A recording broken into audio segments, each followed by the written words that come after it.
Inilantad ng mga dating miyembro ng Kingdom of Jesus Christ, the name above every name, sa pagdinig sa Senado ang ilan pang umanong mga itinatagong pang-aabuso ni Pastor Apollo Quiboloy.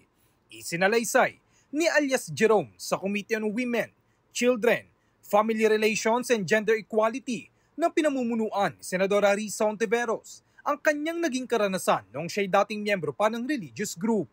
Anya, 16 anyos pa lamang siya nang inutusan siyang magsulisit sa buong Kamaynilaan at sa lahat ng mall sa Maynila. Naikot na rin daw niya ang buong Luzon para lamang mamalimos ng pera. Kwento pa niya, sila rin daw yung mga umakyat sa bus at jeep na nagbibigay ng mga letter at sinasabing mga estudyante. Pero ang totoo ay hindi naman sila mga estudyante. Lahat din daw ng mga ID na ginagamit nila ay peke.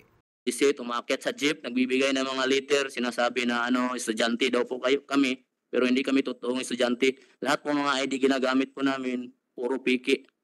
Ginagawan po kami ng mga piki, ng mga ID, piki, ng mga student. Tapos po, tuwing December, gumagawa din sila ng mga piki, ng mga association.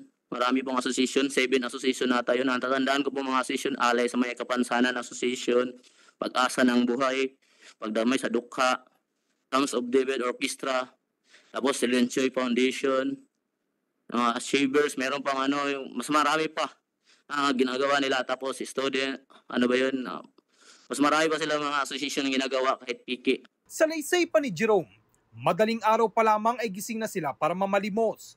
May mga kategorya din daw sila, depende sa kung gaano kalaki ang naririmit nilang pera kay Pastor Quiboloy.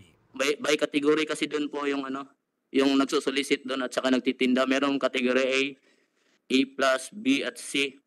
Ako po, nabilong po ako sa category A+, kasi po, nagre-remit po ako everyday 2,000 po.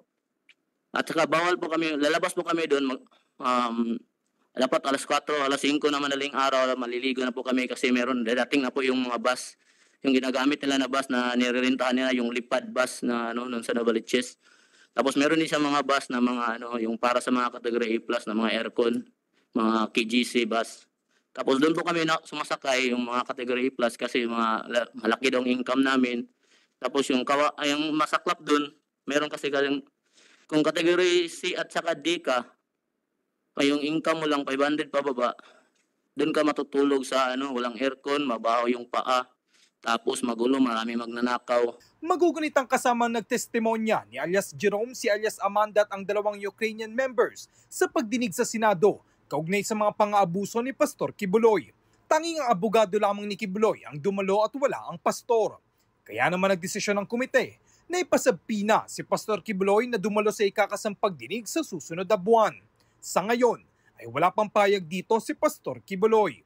Samantala, bukas din naman ang Bombo Radio Philippines sa anumang pahayag ng kampo ni Pastor Quiboloy kaugnay sa kinaharap nitong investigasyon. Para sa Bombo Network News, ako si Bombo JC Galvez, nag-uulat para sa number 1 and most trusted radio network in the country, Bombo Radio Philippines, Basta Radio. Bombo!